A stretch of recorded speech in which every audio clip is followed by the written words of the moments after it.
All right, welcome in to the first Patriots Beat Patriots Daily crossover of training camp. I'm Alex Barth with Brian Hines, Tayler Kyles, and Mike Kadlick. And just as we did last year, this is going to be the routine for camp. We have our individual shows most of the week, but when we wrap up that block of practices, so with an off day tomorrow, we're going to kind of all get together and talk about not just the most recent day's practice, but the full block we had. But fellas, I think we kind of have to focus on today, the most involved practice of the 4 days for the Patriots. They do that walkthrough yesterday, get their install in, come out here, felt like it was full go. The check down Charlie stuff, didn't see that today. They were pushing the ball down the field.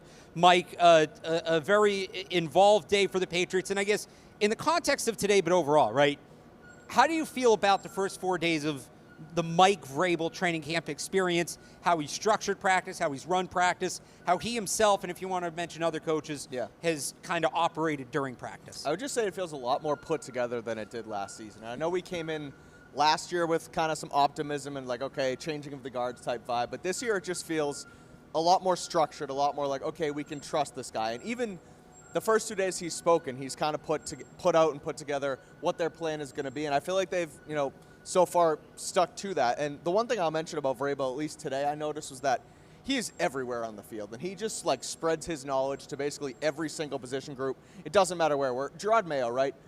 Last year, and I don't want to keep bringing up Gerard Mayo, but I'm going to because we're talking about Vrabel and it's the comparison.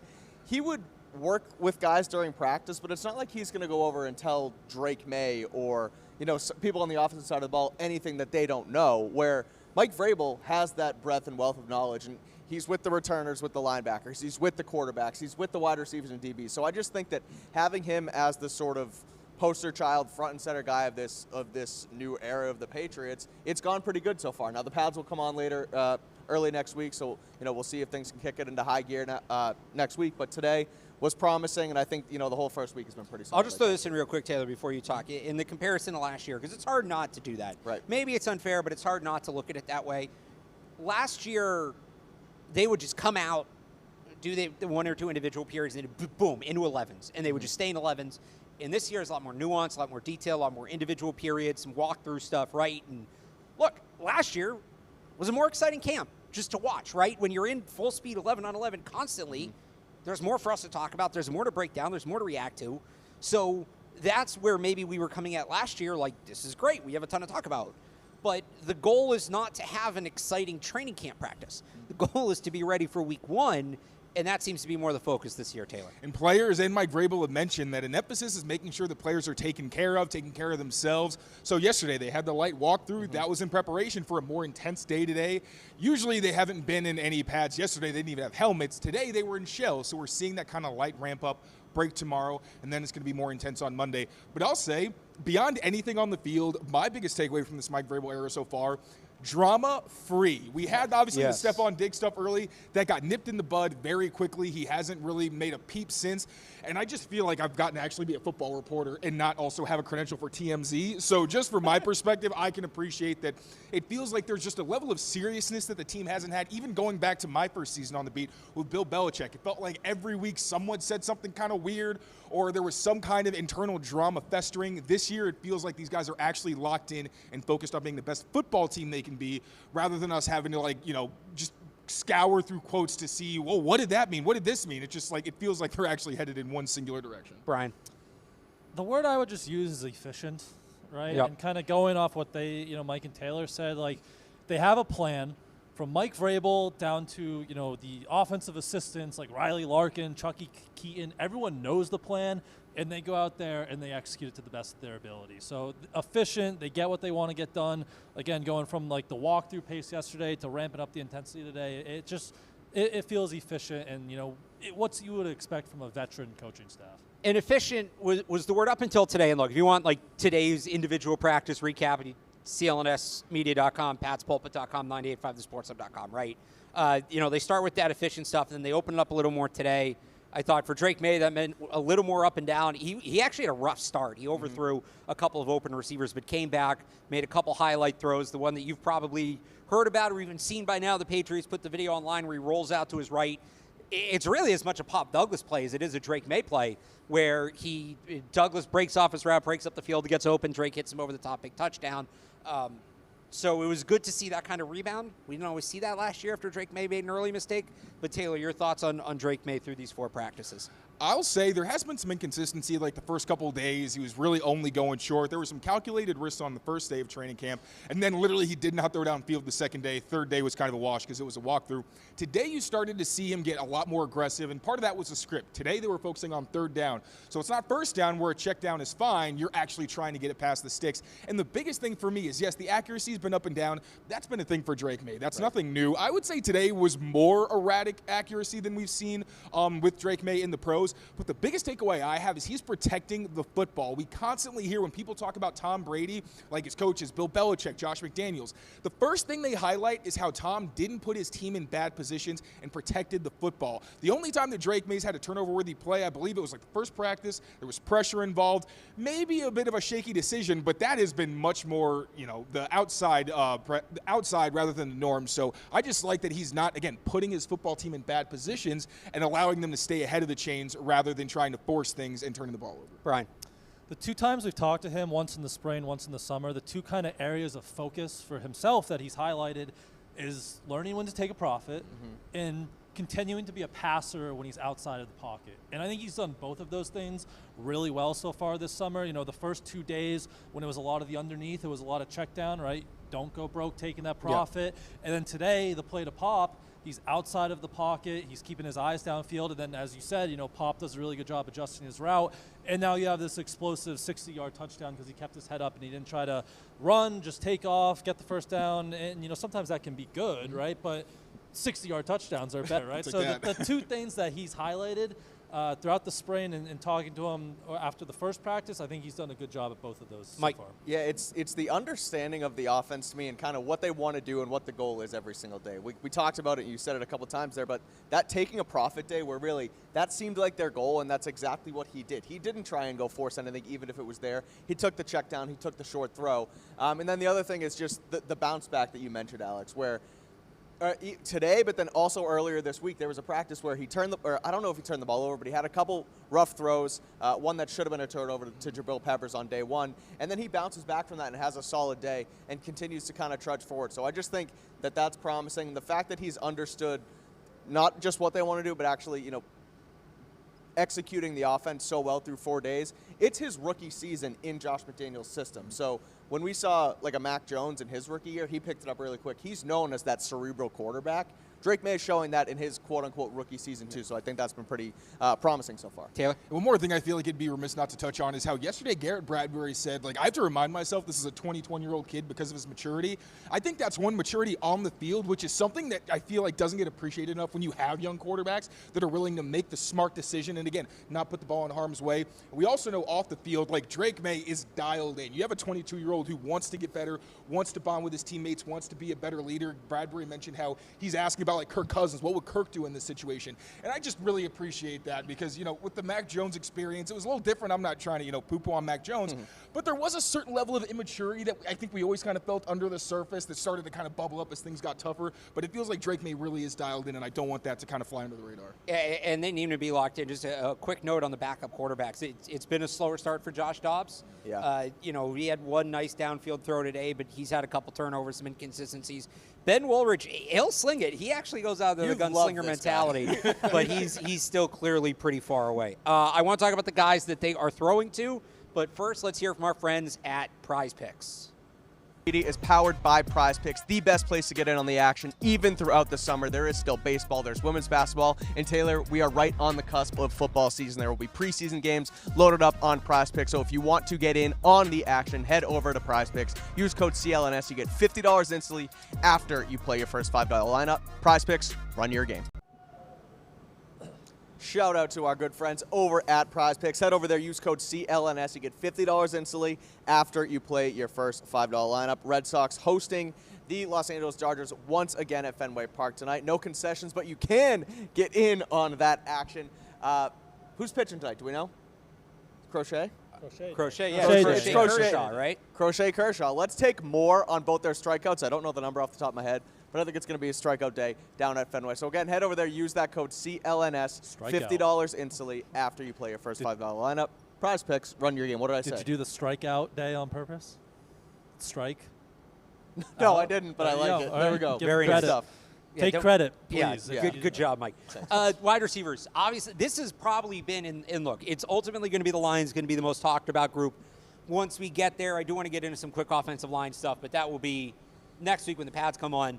Through the first 4 days, I think the most talked about position group has been the wide receivers. There's a lot to get to, Brian, so I'll just let you lead us off. Like, we can go in any different number of directions with this. Who's been the standout to you at that position through the first 4 days? Well, I think we all love to talk about Steph Diggs just because it's still remarkable to me Yeah. every time I watch him out there that he looks this good, just shy of 9 months since the injury. But even going back to the spring, and then you put the first 4 days of training camp practices, I think Pop Douglas has been the guy in Yes. this wide receiver room so far. And he capped it off with a great day today. We mentioned the long touchdown, but then he also had, a deep crosser from Drake May, and then he wrestled one away from Marcus Jones, the play after the long touchdown. So, we all know the history of the slot receivers in the Josh McDaniels offense, and Pop Douglas looks like he's kind of trending in that direction, and that chemistry with Drake May is continuing to grow. Taylor, was this the best practice Pop Douglas has had with the Patriots? I think so, and part of it was that you see the IQ and him, like you said, getting on the same page with Drake. Those scramble drills last year, it felt like the tight ends were the only ones who knew how to get open for Drake May. And with DeMario Douglas, the biggest thing over the past 2 seasons, we know he's talented. He can get open, he can get yards after the catch, he's faster than he gets credit for, but it was okay when you're against zone coverage or when you do need to find those soft spots. Can you do it consistently? And I feel like we've seen that. Like, he's getting open all the time, and this is what he's done his whole career, but he catches absolutely everything. And unlike last year, where you could tell that he and Drake May weren't really on the same page, like, I feel like one of the talking points was it felt like Pop was doing well, but he wasn't always getting balls that were catchable. Feels like he and Drake May have taken a pretty significant step in their ability to work together. So I think it's been really exciting. And, I know we want Stephon Diggs to probably be wide receiver 1, but as I wrote in my notes, right now it's Pop Douglas, and it is not close. Yeah, I think you kind of hit on it there, but the miscommunication issues last year and just not reading spacing well, which is something you want in a slot receiver, it wasn't great for Pop last year. So for him to come out, continue to be one of those go-to guys for Drake May, and also just the scramble drill kind of rules there, where there would be times last year where he just wouldn't do what he was supposed to, and today to kind of hit it, run down the field, and catch it in stride, I thought was awesome. One thing on the wide receiver room that I'll kind of be the Debbie Downer here is, to me, Kendrick Bourne, I think he'll end up making the team. I know it's super early, but he's pretty clearly on the second tier of those wide receivers to me. I think it's Kayshon Boutte, who's been the lead X, Stephon Diggs, and Pop Douglas, and then Kyle Williams is rotated in there, and then it's Kendrick Bourne. I just wonder when Mac Hollins comes back, if Jalen Polk can get out here and at least make it a competition. I don't know how likely it is that Polk makes the team, but Kendrick Bourne, even if he does end up on the roster, I don't know how much of an actual factor he's going to play in this offense. So there's that. I also wonder if he's a veteran. He's the only guy that's been in this offense. Sure. If they're trying to get these other guys reps because maybe they need them more, they feel better about what they have, at least knowing what they have in Kendrick Bourne. They feel more secure in what they have in him. Maybe not that he's a better player, but no, it's Kayshon Boutte's been very involved. Yeah. And you guys know my thing on Kayshon Boutte. Like, I think he has talent, but it's not exactly consistent. And that's what, if you're going to be the fourth guy in the rotation, you're going to be on the field 35% of the time, you can kind of be a boomer bust flash player, right? That's kind of that role. If you're going to be on the field 60+% of the time, it can't be as boomer bust as it's been with him. I think it's 43% of his yards came in 3 or 4 games last year, including that Week 18 Buffalo game against backups. So the numbers are good, but they're kind of skewed. That's not to take away from it. He did it. And I'm not saying every game has to be 110 yards, but I think he had 6 or 7 games where he had less than 30. So there just needs to be more consistency there. And I don't know that he's had any one day or any one play where he's popped in this camp and you've been like, wow, Kayshon Boutte. Sure. But he's shown up every day, and you notice him kind of getting open, making plays every day, and that's encouraging for him because, again, we know he has high-level skill. We've seen that back to his days at LSU, albeit 5 years ago. He just needs to be able to do it more consistently. Yeah. Ron, you looked like you were going to say something. I was trying to get Ahmed's attention, but Oh, okay. With Kayshon, yeah, he's been out there, repping with that top group a lot. The one thing just with him is that top end speed. If he is going to be the X, because we saw, Javon Baker, in 7-on-7s, take the top off the defense, catch a long touchdown. Even Kyle Williams, who's worked in as the X, like he has a little bit more of that long speed. So that's the one thing with Kayshon, but he has been out there a lot, so that's definitely noteworthy. The one other thing I want to mention, and I'm going to whisper it because this comes with so much context. And, you know, it needs to be explained quite a bit. But Javon Baker's had a good start to camp. Oh, boy. Like, he has. Whisper. Now, it was against the threes for most of camp. I was going to say, where do the caveats come So- in? It's like after Chisholm's uncoverable against the threes. Yeah. It was against the threes for most of camp. There were some plays that he got open, but Josh Dobbs kept overthrowing him. Sure. He did also have one drop. I'll throw that in. But look, and I said this about him going in, right? The reason he's such a long shot to make the team is it's not just that he needs to be good. He wasn't even getting the reps to prove he could be good. He needed to get the reps with the threes to get a chance to run with the twos. He then needed to get the reps with the twos to get a chance to run with the ones. And then when running with the ones, prove he should make the team, right? So, but look, he's made the most of the opportunities he's been given. And credit where credit's due for that. This was a guy that, you know, some people wondered how he'd pick up this offense. Would he just check out? He's shown up to compete, and he's making the most of those opportunities. He's a long way from making the team. Don't get me wrong on that. Today was, I think, the first time we've even seen him with Drake May. But again, he made the most of maximized it, to your point. He maximized it. But, and maybe this is an unfair game to play, but so much is being looked at retroactively at that 2024 draft. The other guy he was drafted with, Jalen Polk, who clears his physical and then isn't on the field because he has minor muscle tightness when he's also battling for a roster spot. Like, I don't know how many people Javon Baker's realistically passed. Even though he's been doing what he needs to do, I don't know how many people he's realistically passed. Jalen Polk might be on that list, though. Like, it does kind of feel like if you were to pick today, which one of the two is more likely to make the team, Taylor? I think there's a strong argument for Javon Baker, acknowledging that there's also a very strong possibility neither one makes the team. I would say it's still Polk because when he was on the field, we still saw him significantly repping in with the ones. But again, the last time you have no idea. I will say, I think today at least made the X receiver position a little bit more interesting.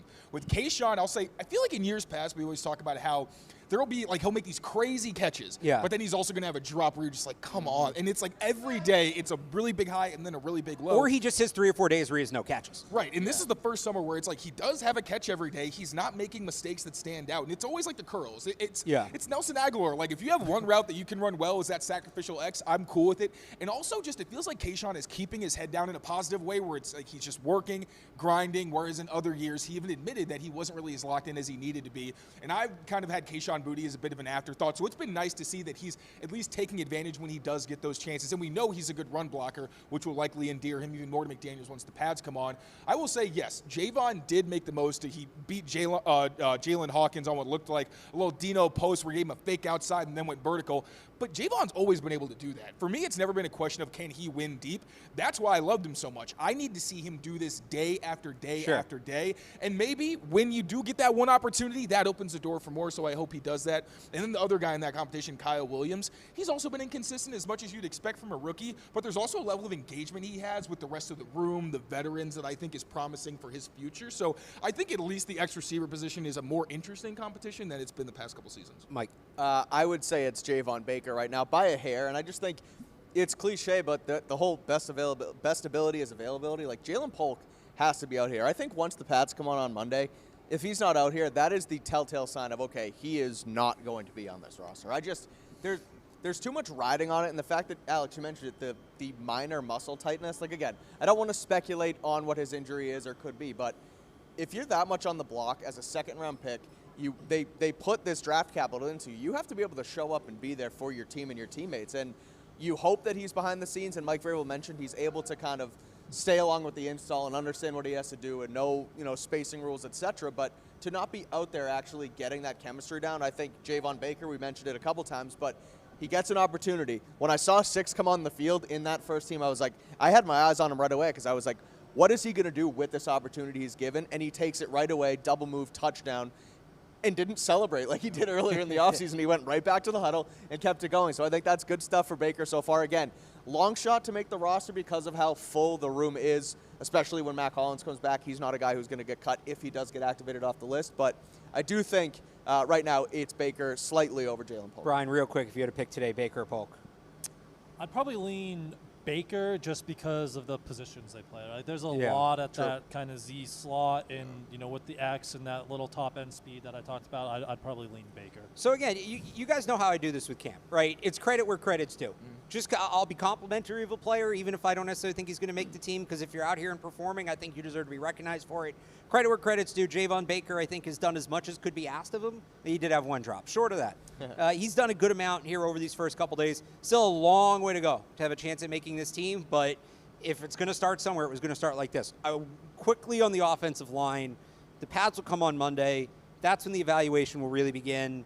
Yes, the defensive front has kind of been ahead of the offensive front the first few days. If you want to weigh in on that, you can. Brian, we'll start with you. I'm more interested, like Jared Wilson, playing left guard, started at center today, was out there before Bradbury playing right guard. He's ultimately going to have to prove it when the pads come on, but it feels like they really want him in the lineup. And we had talked about him competing with Garrett Bradbury, or him competing with Cole Strange. It feels like it might be, he's been repping at right guard. I don't think Onwenu's job is in jeopardy. No. I think that's just to get him experience, but the battle might be Cole Strange versus Garrett Bradbury to see who doesn't get benched. Yeah, that's been one of the biggest stories, I think, throughout the first 4 days is Jared Wilson. Because that's a guy, after they drafted him, 21 years old, tons of potential, really young player.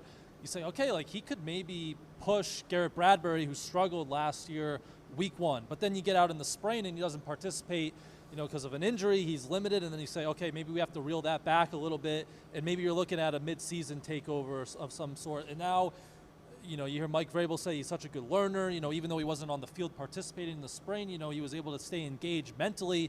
And he's been out here since day one, repping at center and left guard. As you said, kind of some snaps in there at right guard. That just seems more like contingency plans of Mike Onwenu gets hurt. But it feels like they want Jared Wilson in their starting lineup, and then that competition could shift to Cole Strange and Garrett Bradbury and who gets bumped out for him. Taylor. And it's tough because he is still a rookie. Like, would Jared Wilson be an upgrade over probably Cole Strange or Garrett Bradbury? Yes. But if it's left guard, then you have 2 rookies on the same side. Super athletic, tons of potential, but that does worry you a little bit. So I do think we should at least acknowledge that. And even if he's at center, like Wilson acknowledged, he made mental mistakes during the spring when he was just taking mental reps. He's going to make more out here. But I do just want to give that, little grain of salt to say I don't want to set the expectations too high, but at the end of the day, clearly he has endeared himself to this coaching staff. Vrabel, again, called him a quick learner, so hopefully he can seize one of these jobs and really bring some stability to that front. And we've seen 1 snap on the ground so far, and it was Jared Wilson, so, those rookie issues. Okay, he's going to have to prove, they clearly like him now. He's still going to have to prove it when the pads come on, Mike. Pretty much the whole offensive line, besides Mike Onwenu, is different from last year to this year. So and even Onwenu's in a new position. Right, so I'm excited. I'm curious to see what they look like when the pads come on.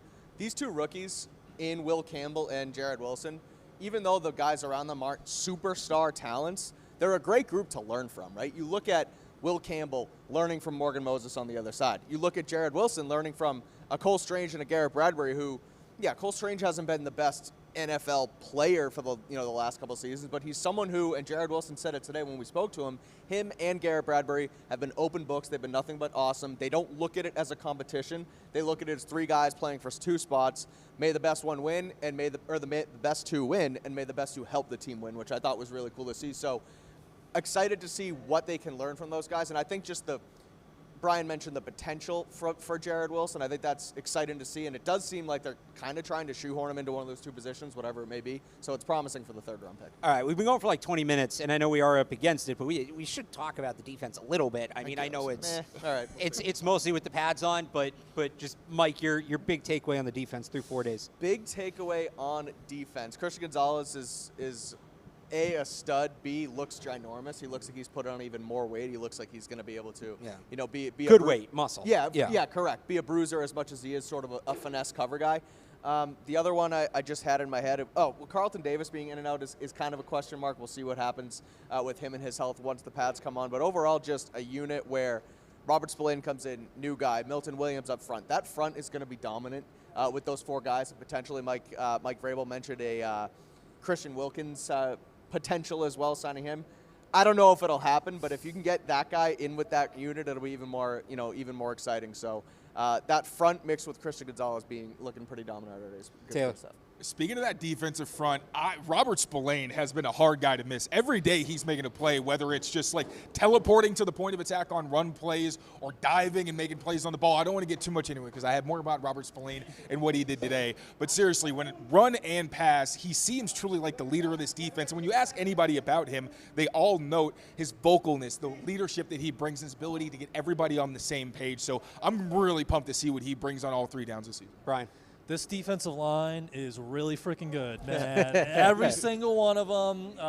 Milton Williams has been living in the backfield again today. It feels like any bad play and even some of those misses from Drake, like Milton Williams was in his face. Keon White, we've talked so much, could that be a year 3 breakout under Vrabel, under Mike Smith, positional coach. Taylor's already tabbing positional coach of the year, front runner there. So worked with these big rushers like Keon White, and haven't even mentioned Christian Barmore, healthy back from blood clots. Like, those 3 are terrifying. Harold Landry, like Caleb Von Chason, that defensive line is going to be really scary. And I think specifically it's a fast group. Yes. It's a fast, quick, explosive group. Now, like we talked about with the receivers, how does speed translate when the pads come on?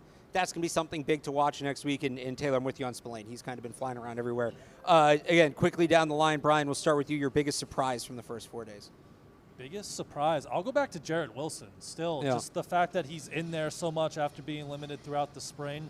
I was a big fan of him in the draft, but just from the center point, that's a pretty mental position. Again, 21-year-old, didn't play much even at Georgia. 1 year right? full as a starter. So the fact that he's been playing this much with the first team, that's been a pleasant surprise for me. Taylor. I'd say maybe Jelani Tavai's lack of involvement. Now, we don't know exactly if it's injury-related or why he hasn't really been in the mix, but I figured that once he was out here, we would see him as at least a regular in the early down defense, and he's only getting like a handful of snaps a day. Really, it's been more Christian Ellis beside Robert Spillane, and then you get groupings like Jack Gibbons, and oftentimes it's Marte Mapu. So I would just say, I thought Jelani Tavai, like we kind of mentioned before it started, he's very good as a Robin or as a Nightwing type, where he can be the number 2 linebacker. But, it's starting to seem like maybe the time that he lost could be affecting his ability to get on the field. But again, maybe we'll get more information on his injury and it's related to that, but that was a surprise for me. Mike. Yeah, we hit on it already, but it's Jalen Polk and his lack of availability because of he was down in Carolina with that group of guys in the spring when Drake May brought everybody down. He looked like he was running good. He wasn't nursing his shoulder. That was what kept him out of the offseason program. And then to come back and be missing these valuable times, it's not surprising now that we're on day 4 because we've seen it for the last 3 days. But to start, after getting cleared, not being put on a list, and then not being out here, it's unfortunate for him. It's unfortunate for his prospect, going forward with this team. So I just think it's too bad, and it was kind of shocking, to start. I'm going to say, and maybe looking back, it shouldn't have been a surprise, how much Drake May spread the ball around. We saw him in the spring when things got tough. It was heavy volume to Pop Douglas and Hunter Henry. And those guys are still involved. But for the Josh McDaniels offense to really work, all 5 skill position players on the field have to be considered a threat at any given time. It's what keeps the defense honest. And, for a young quarterback, especially a guy who did not play this way in college, that can be a lot to ask. But everybody's getting fed, right? And we haven't really had that day where guys had, 5, 6 catches. I think Pop led today with 3. Yeah. That first day, nobody had more than 2. Yeah. So I like how Drake May is spreading the ball around. That was something I thought was going to come a little bit later, I'll be honest. Like, he was always going to need to get there. I didn't think that would be, I don't know whether they made it a priority, he made it a priority, whether it's just kind of happened. But it's not something I thought we'd see kind of get drilled in right away, and it looks like it has. Have you heard the story from his high school or middle school coach?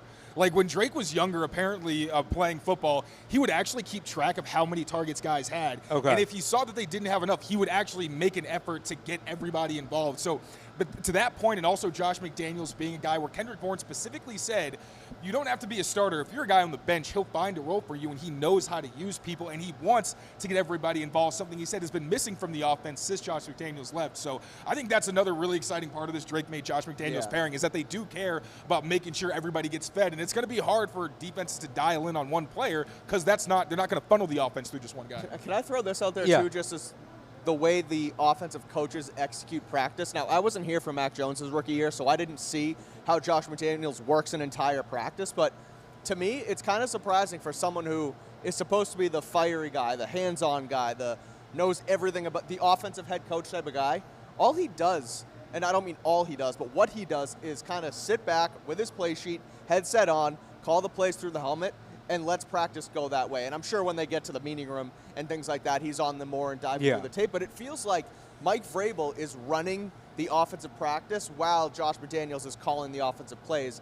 I don't know if that's different or similar to what he did before, but I thought it was noteworthy the way that he kind of operates during practice. All right, before we wrap it up, this is partially Patriots Beat, so we have to pick our plugger of the day. Okay. For you guys who don't know. Any special teams, any kicker talk through?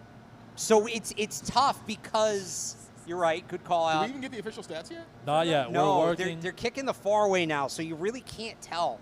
And Borgalis had a couple today that were touch and go, so he's he has not necessarily picked off where he was in the spring. He said his first kick was extra point distance. He said it was a miss hit. That was a definite miss, which was missed left. And then the second one, which Barth never likes to see, he pushed it a little right. Now it was right over the right upright. Right. If only we could extend those up a little bit. I don't know if anyone's had that idea years ago. Well, they did that. They did that, right? Yeah, but we need like them 10, even 12 higher. years ago. We need them Was higher. that after the Ravens game?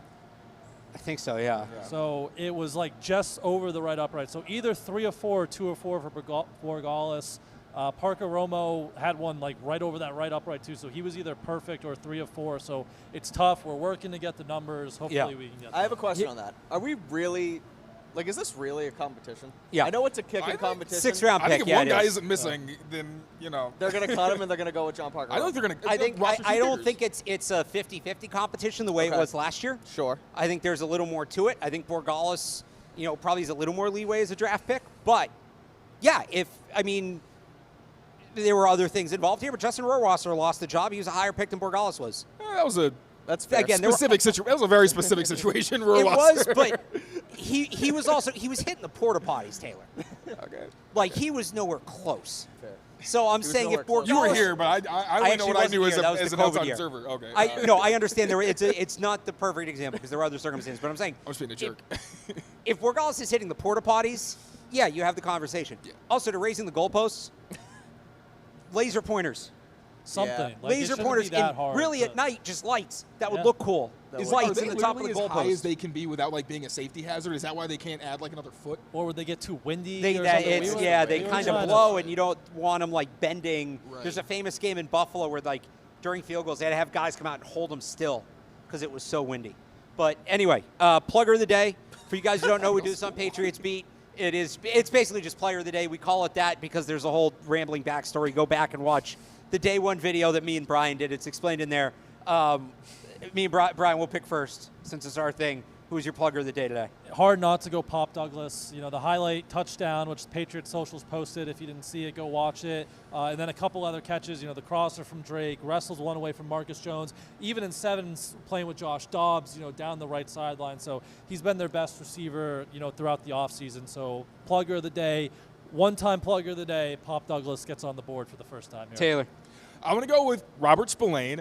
So a few days ago, really early in training camp, Drake May put a perfect pass to Hunter Henry down the seam right over Spillane's head for a catch. This time, Spillane got some revenge and actually broke up what looked like an identical play. The next snap, he dove to break up a pass over the middle to DeMario Douglas. So just more of what we've seen. Go to my Twitter. If you want to see Robert Spillane getting his hands on passes, there's a whole lot of tape from just last season. Continue that trend today. He's such an exciting player. Mike, and by the way, we are allowed to double up. I know we're going to double up, but I want to give some other guys some love, like Javon Baker, who we already talked about. DeMario Douglas. You think he was the best player on the field today? DeMario Douglas. We want to have You you did him dirty there. told You me did him that. really What dirty the hell? there. What? We were going to spread the wealth around, so I said I'll go No, with Javon I said Baker. I hope one of us picks Robert Spillane because he had a Okay, very good so- day. That's the extent to what I said. I want there to be integrity to the list. Pop too. Douglas was Brian's plugger of the day. I think He can be yours, too. Brian is. No, I want to give Javon some love. I thought that Okay. he went out there. He was given one opportunity with the ones. Double move, Jalen Hawkins touchdown. Let's go, Javon Baker. We'll give him some. Who's yours going to be? And he caught Pop it out Douglas. on the left sideline, too. Yeah, right. Far So sideline. Baker had a good day. He helped yeah, himself. I think Pop Douglas was the best player on the field. Robert Spillane's very Brian's close. phone was the best player yesterday. Yes, because I didn't Otherwise, have I was gonna have to do Wi-Fi, the show and solo. so we Fair. powered up a hotspot on Bad Boy right All right, here. fine. One-time plugger of the day. This phone right. Off a hotspot? right here. Yeah, That's it was insane. pretty clear, yeah. that's why it won Taylor, plugger you've of the got day. an iPhone, right? That's I well think deserved. all iPhones Especially have a it. walk. Yeah, no, actually, it was the. Exactly. It definitely was. I'm going to go Pop Douglas here. He's the best player. Robert Spillane was close. Pop Douglas was the best player in the field today. So the running tally, we have Kyle Williams, Harold Landry, Drake May, Bryce Behringer, Mike Vrabel, Brian's phone, and now Pop Douglas is the leader in the clubhouse with 2. Robert Spillane has 1, and Javon Baker has 1. So, God willing, Brian's phone is never in contention again. yeah, hopefully not. That was kind of a one-off. It wouldn't have been if there'd been a real practice, Yeah. but we'll walk through. What are you going to do? Anyway, that'll do it for us today. We will have another I guess it would be Friday, right after the in-stadium In-stadium? practice. Yeah. Will Let's be do it. the end of the Set it next up here. blocks. That'll be the next joint show, of course. Mike and Taylor will have Patriots Daily in between. Do you guys have anything tomorrow? Or are you just back on Monday? Back Day Monday. off tomorrow. Day I off mean tomorrow. I'm sleeping. No days off. They're back on Monday. Me and Brian are back on Monday with Patriots Beat. Again, you can find more of these two guys, CLNSmedia.com. Mike also on Sports Illustrated. Brian on patspulpit.com. Myself on 98.5thesportshub.com. And the Sports Hub YouTube page. Of course, make sure you subscribe to the Patriots Press Pass YouTube page to get notified when all our shows go live.